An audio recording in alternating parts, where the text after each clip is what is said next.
Welcome, parents. I'm Blanca. And I'm Nancy, and thank you very much for joining our session. Before we go into session, we would like to discuss homework, and we hope you had time to do your discipline record worksheet, which is 1010 and 1011. This worksheet was about making a solution for a problem that you have with your child on chores or things that he or she does. Good. Come on, God. Too much Red Bull. Okay.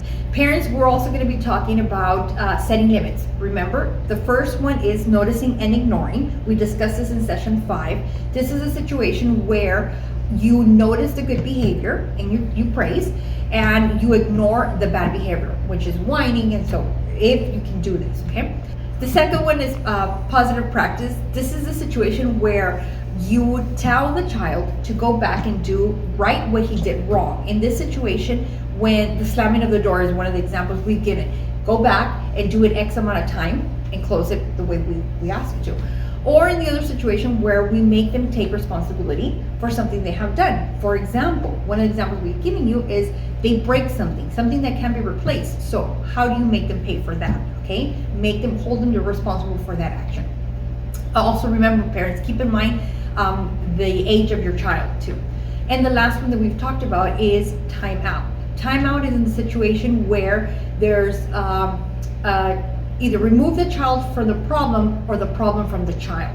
This takes place when either someone's fighting for a toy, you remove the toy for the problem, in this case, from the child, or the child's not playing nicely, then you remove the child from the situation, okay? Remember, parents, it's very important to it is recommended to do 1 minute per year. This takes place, let's say the child is 4 or 5 years old, that's as long as you're gonna give them, 4 or 5 minutes, okay?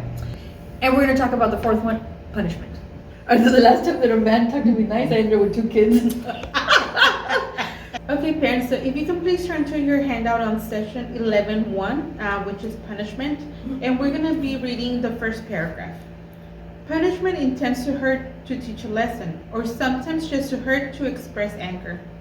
Punishment says, if you don't do as I say, you will be hurt, physically or by losing something you care about. The line between punishment by losing a privilege and consequence of losing the same privilege is fine but real.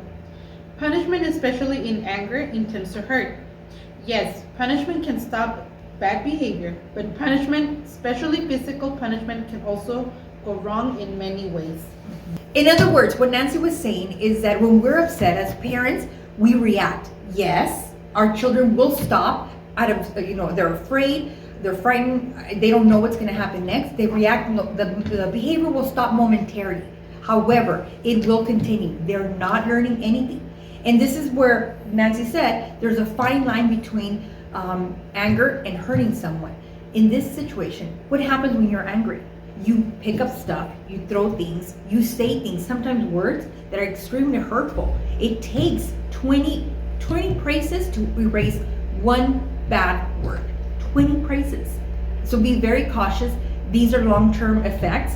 A child that you say something bad to can lead to other issues, okay? Mental health issues too. The paragraph continues to say, physical punishment can go badly wrong in many ways, sometimes with immediate unwanted results for the parent and often with unwanted results over time for the child and the relationship between parent and child, and that's what Blanca was talking about. The law typically allows physical punishment but bans physical harm to the child. It is easy to cross that line in error, and anger even more likely. The human and legal costs of harming a child are a high price to pay for the easy convenience of physical punishment.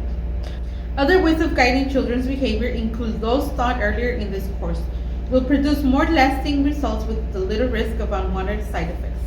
How Nancy's saying, in other words, whatever techniques SFP or any other parenting classes teach you, they're meant to avoid this kind of situation. How Nancy had mentioned in the paragraph, these long-term effects or consequences that we would deal with as a parent, having to punish your child are very severe. Okay, this is where, again, other agencies can be involved because we physically hurt our children.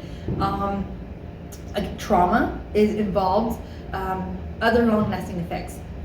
However, we as SFP providers, we cannot tell you how to educate your kids or what to do with them at home. However, we're here to show you that there's many other ways, positive ways, and have way better results at the end, okay? Not only does it unify the family, it teaches them skills, expectations, what do you expect from your child, what do they expect from you, and healthy families in total, in reality. So again, it practices skills. We want to avoid any other situation, traumas, or long-lasting mental health effects.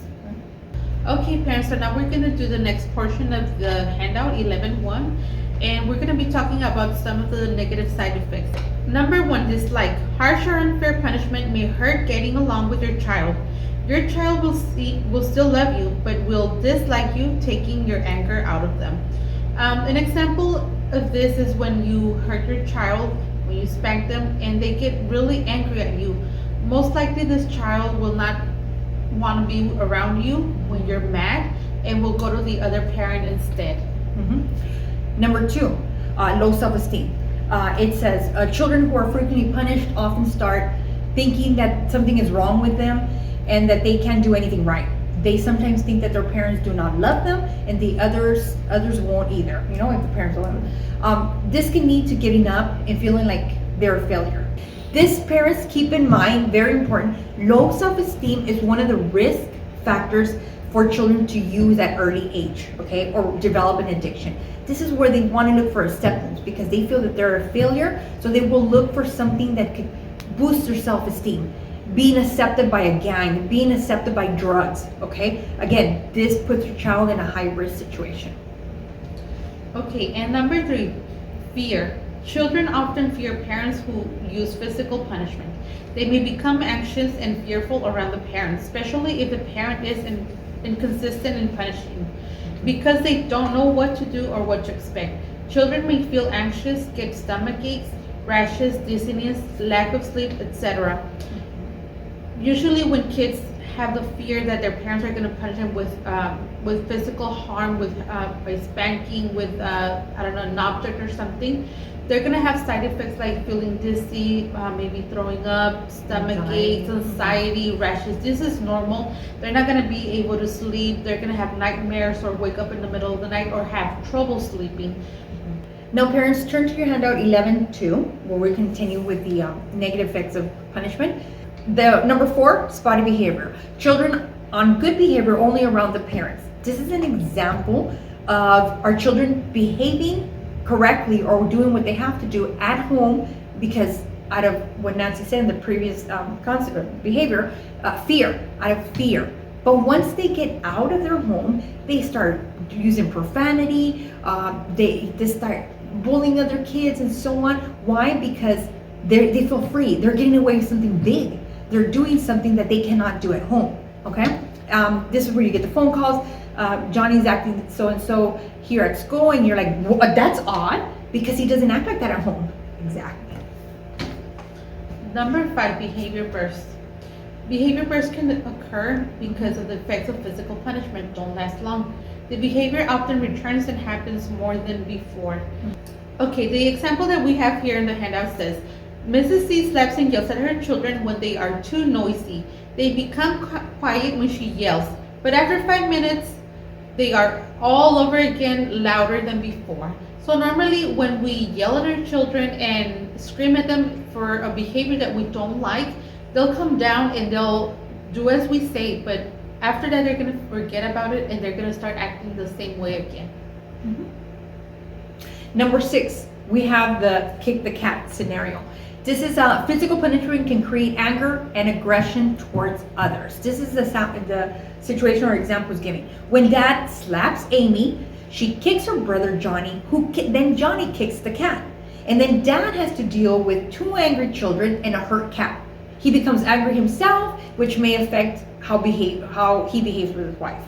All these people get angry. It's a domino effect, okay? All because I hurt Nancy. Nancy goes and hurts someone next to her, and that person gets hurt next after that. So at the end, everybody's hurt, nothing is solved, and everybody's upset. Okay. Number 7, imitation. Physical punishment teaches children that physical force is a good way to get with what you want. Children learn much of their behavior from their parents. As they grow physically, it will become harder and harder for the parent to use physical discipline and easier for the child to reply in kind. In this situation, imitation is always there. If the parent is always being abusive, screaming, yelling, it's obvious that the child is going to learn to deal with problems the same way. Whenever he or she encounters a problem, the way to solve it will be the way he was thought. It's either with aggression, physically abusing, like hitting, or verbally abusing. So this is when we get the bullies. So a child, most of the time, a child that is a bully at school is because he or she is learning that behavior from home, and that's how his or her parents handle situations. All right, parents, turn to your handout 11.3. We're going to continue on number 8. Number 8 says, what goes around comes around, okay? If you're angry, aggressive, hurtful, and punishing, they will do the same to you. In this situation is when if you yell and scream and say things sarcastically to them, guess what you're going to get? The same response, okay? Your children are going to turn around, not respect you, yell in your face, get up in your face. This is when we have the teenagers like, here and say, yeah, hey, you do this to me and this and that. And we lose control. We lose control of the situation because we're doing this kind of behavior, okay? You do not want it to get that far. That's why these programs are intended to start at an early age to prevent all that. Okay, so now we're going to discuss a little bit some tips on how not to discipline. And number 1 is humiliation. The child begins to think he or she not just a behavior is bad. So please try to avoid humiliating the child. If your child is misbehaving, it's not recommended to let your child know that he's misbehaving in front of other people. We can maybe set them aside and let them know that that bad behavior is not acceptable. This goes back to self-esteem, okay? Remember, this creates low self-esteem. Low self-esteem leads to other consequences and other problems. Again, drug addiction possibility. And number 2, lecturing or yelling. Children don't listen to it anyway. So every time we're lecturing about a behavior that we don't like, or we start yelling at them, at first they might be like if they're listening to you or paying attention, but if you keep on doing it, they're not going to pay attention anymore. They're not going to even listen to it. They'll just walk out and leave. And this is a situation, remember a few sessions back, we have mentioned about what kind of parent you are. We give a whole explanation. Remember, this is, again, our kids are not listening to that. What you want to give directions, what you want to give to them or let them know, simple words, not a whole thing, because they'll block you out. They'll learn to block you out. And number 3, empty threats. Empty threats teach children that you can be ignored. And we commonly use this. Whenever they do something, you just threaten them, like by saying, I'm going to take away the phone from you. I'm not going to give it back. You misbehave again, and I'm going to take it away from you, but you don't do it. So if you're going to threaten your child with a discipline, do it. If not, just don't even mention it. And be cautious. Remember, we've also talked here in this program of what you can do, what you can follow up with, because how Nancy mentioned, a phone might be something that it's my way of keeping in touch with my child when they're walking home from school, when they're doing, it's a necessity in my situation. So if I threaten to take away his or her phone and not follow through because I know they need it, they know that they could get away with everything, okay? So be realistic of what you can use as a consequence. Okay, parents, so we're now to home practice, okay? So if you look through your worksheet 11.4 to 11.6, you have limit setting worksheet. This is where you're going to use a behavior to change.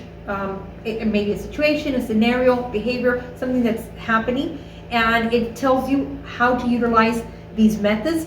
Remember, when you start your discipline plan, start with the most positive methods and move your way down the list until the behavior changes. Okay, so gradually try number 1, try number 2, try number 3, try number 4. Okay, this is to avoid that punishment.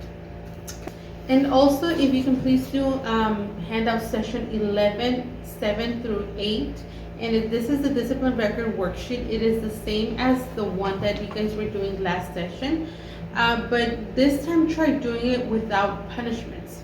So try to do all of the same steps that we were talking about, and work, instead of doing punishment, do setting limits. So set limits and give consequences instead. Continue, remember parents, to do your praising, charts and spinners, and try to do also your parents game, which means direct, clear instructions. Okay? Thank you for watching, and remember that if you stay connected through the whole Zoom session with your camera on, you have a chance to get into the raffle to win the family prize. What? Bye.